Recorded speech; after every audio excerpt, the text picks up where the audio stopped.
Radio Lomé, il est 12h30 minutes.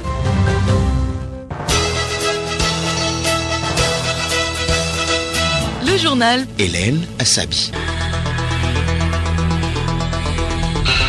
Bonjour à tous et merci de rester avec nous pour ce journal. À la une, les chiffres de contamination au coronavirus au Togo sont toujours à la hausse.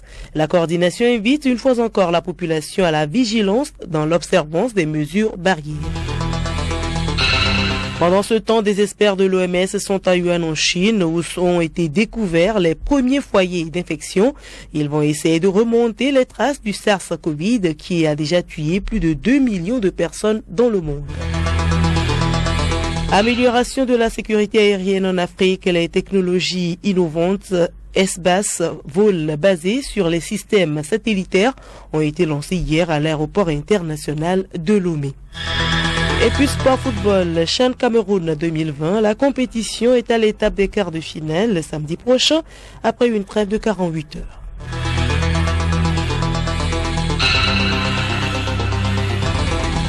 radiolomé.tg. Mesdames et messieurs, une fois encore, bonjour. La coordination nationale de la riposte contre le coronavirus a tenu hier son point de presse sur la situation actuelle de la pandémie au Togo. Les régions enregistrent de nombreuses contaminations, ceci dû au relâchement et aussi au manque d'observation des mesures barrières. Le coordonnateur de la riposte, Djibril Maramen, dénonce plusieurs comportements sociaux qui font propager la maladie. Les cas que nous avons sont des cas de trop et nous devons rapidement arrêter ces montées-là.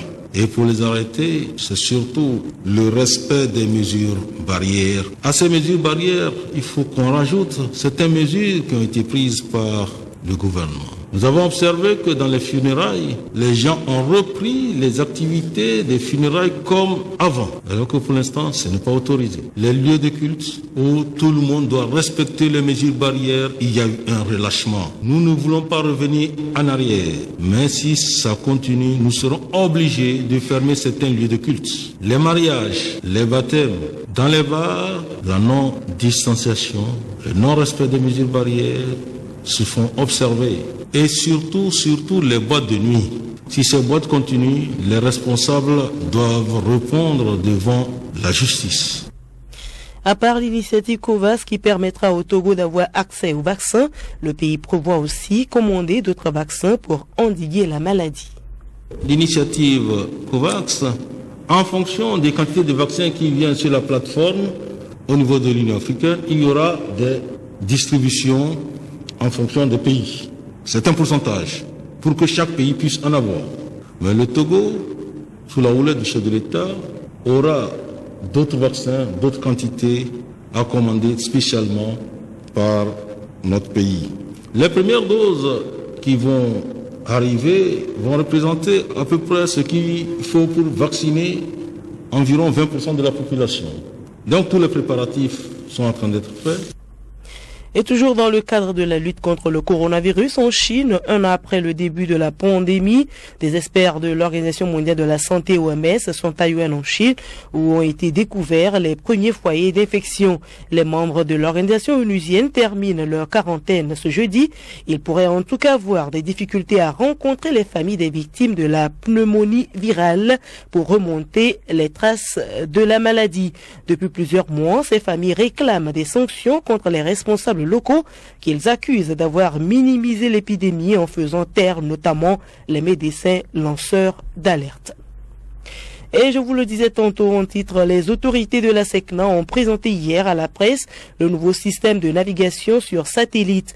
Il s'agit des services SBAS qui offrent de nombreux avantages pour les usagers ayant des avions équipés et ce pour toute la phase du vol, notamment la réduction du risque de collision sous perte de contrôle ou encore la réduction des retards et des détournements.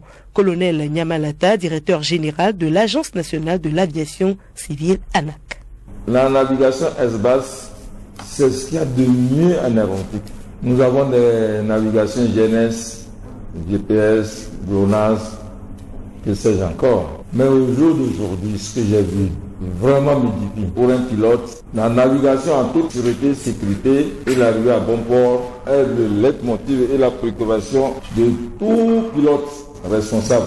Alors, ce que nous avons vu aujourd'hui, nous devons rendre grâce à Dieu et dire que cette vision est salutaire depuis 2005, renouvelée en 2011 et aujourd'hui, en 10 ans après, c'est une réalité. Donc, nous souhaitons vraiment une longue vie à cette initiative portée par la SECNA, une journée historique. Quels sont les avantages de cette nouvelle technologie? Louis Bakino, directeur du programme SBAS.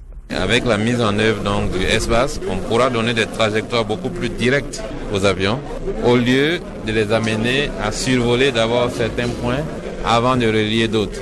Et ça fait des trajets un peu plus longs. Or, avec cette technologie, votre position est connue très exactement et donc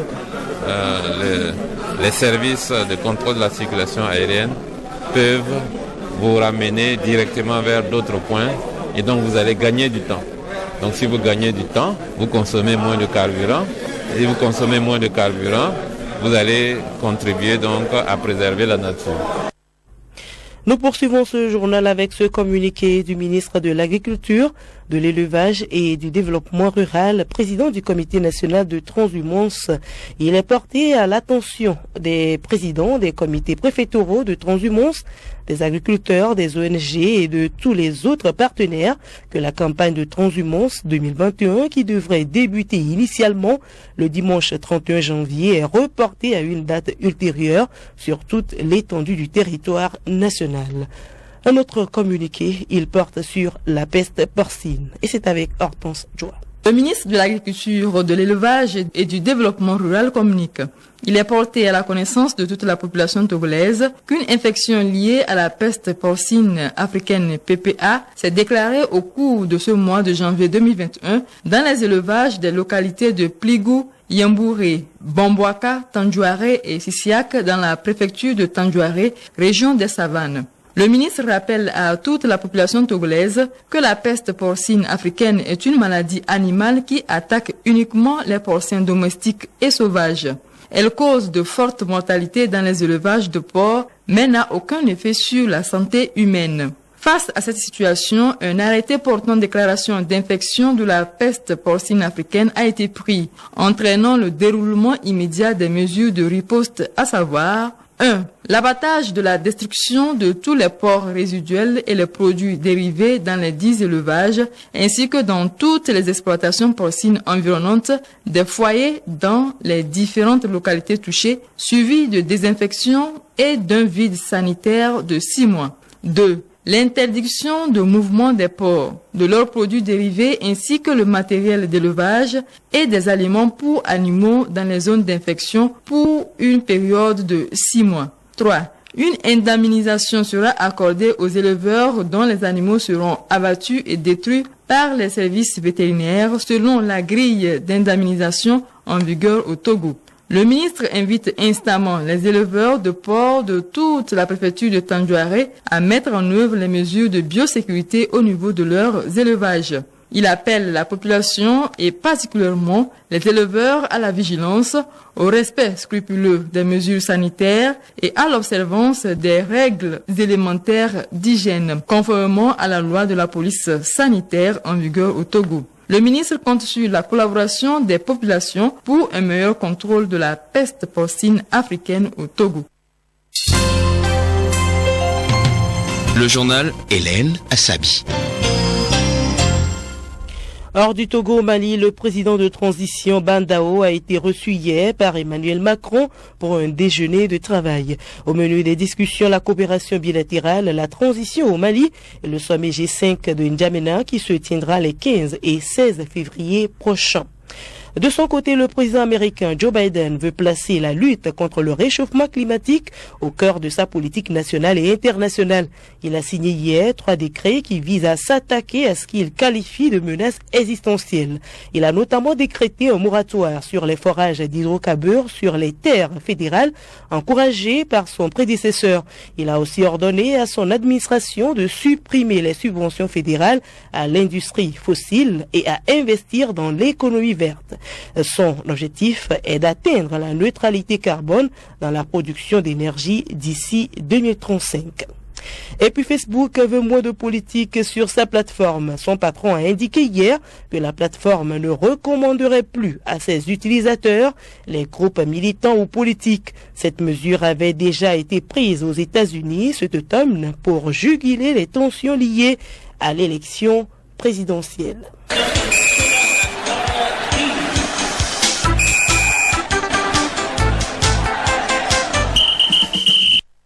Sport, on connaît désormais les quarts finalistes du CHAN 2020.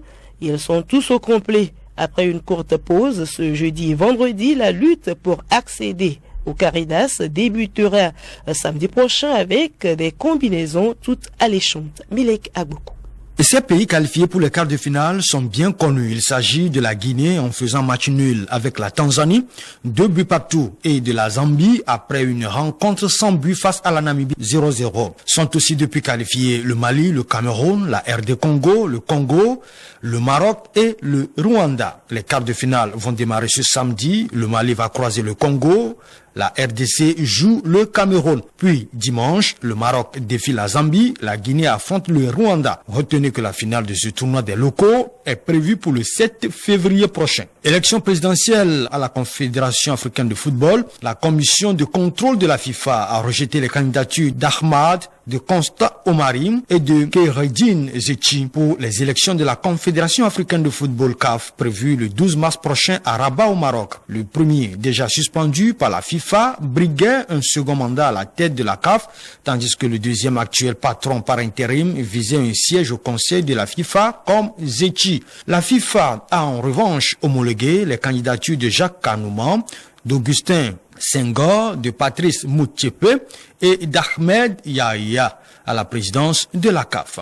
Ces deux derniers, Motsepe et Yahya, avaient partout vu leur dossier partiellement validé par la commission de gouvernance de la CAF. L'organe chargé d'apprécier la probité des prétendants à la présidence de la CAF a un poste au sein de son comité exécutif de la CAF ou à une place au conseil de la FIFA. Motsepe et Yahya étaient censés être auditionnés par la commission de gouvernance de la CAF. 20e journée de la Première Ligue, Chelsea fait match nul et vierge avec Wolves, 0 but partout. Même score sanctionne le duel Brighton-Fulham. Everton et Leicester se neutralisent 1 but partout. Burnley gagne Aston Villa 3-2. Manchester United s'incline devant Sheffield 1-2. Tennis, Serena Williams toujours en quête de grand chelem.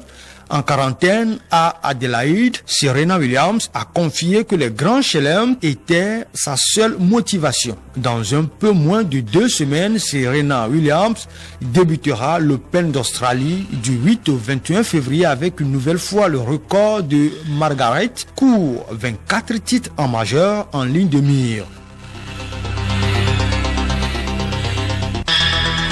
Point final à ce journal, mais avant de nous quitter, voici le rappel des titres. Les chiffres de contamination au coronavirus au Togo sont toujours à la hausse. La coordination invite une fois encore la population à la vigilance dans l'observance des mesures barrières. Et pendant ce temps, des experts de l'OMS sont à Yuan en Chine où ont été découverts les premiers foyers d'infection. Ils vont essayer de remonter les traces du SARS-CoV qui a déjà tué plus de 2 millions de personnes dans le monde. Et puis amélioration de la sécurité aérienne en Afrique, les technologies innovantes S-BAS, vols basés sur des systèmes satellitaires, ont été lancés hier à l'aéroport international de Lomé.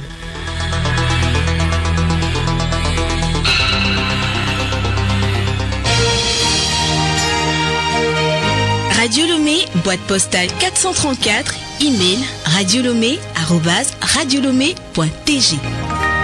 radiolomé.tg